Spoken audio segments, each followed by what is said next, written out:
ఎప్పుడు కూడా ఎవరైనా పెద్దలు ఏదైనా భవిష్యద్వాణి చెప్తే ఒప్పుకునేవాడు కాదు. రోజున ఊళ్ళోకి వచ్చాడు భవిష్యద్వాణి చెప్పి ఆయన, అందరూ వెళ్లి చెప్పించుకుంటున్నారు. ఈయన ఎవరి మాట నమ్మడండి అన్నారు. ఆయన అన్నాడు ఆ భవిష్యద్వాణి చెప్పి ఆయన, రేపు మిట్ట మధ్యాహ్నం 12 గంటలకు నువ్వు పాయసం తింటావు అన్నాడు. వీడు అన్నాడు కాబట్టి అది అబద్ధం అవ్వాలని ఆయన ఊరు విడిచిపెట్టి అరణ్యంలోకి వెళ్ళిపోయాడు. ఇప్పుడు ఎలా తింటాను నేను పాయసం? ఈయన వెళ్లి ఓ చెట్టు కింద కూర్చున్నాడు. 11:30 అయింది. అటుగా వెడుతున్న బాటసారులందరూ మూటలు విప్పుకుని అన్నాలు తిందామని కూర్చున్నారు. కూర్చునేసరికి 11:12 అయింది. ఇంకా వాళ్ళు నోట్లో ముద్ద పెట్టుకుందాం అనుకుంటున్నారు.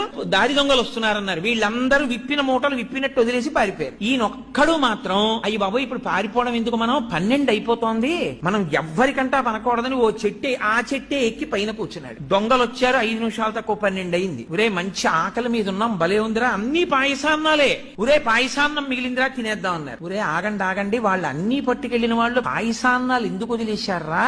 మన్ని మట్టు పెట్టడానికి ఇందులో విషం కలిపి ఉంటారు, ఇక్కడ ఎవడైనా ఉన్నాడేమో చూడండి, ముందు వాడికి పెట్టి చూద్దాం అన్నారు. ఖచ్చితంగా 12 అయింది. వాడిని దింపి నోట్లో పెట్టారు పాయసం. ఎందుకని వాడు పాయసం తప్ప ఏదైనా పెట్టండి, నేను తిన్న పాయసం తప్ప ఏదైనా పెట్టండి అంటున్నాడు. వీడికే పెట్టాలరా పాయసం అని ఖచ్చితంగా 12 పాయసం పెట్టారు. కాబట్టి కర్మవశమున భవమృతి కారణములు చేసుకున్న వాడికి చేసుకున్నంత మహదేవా.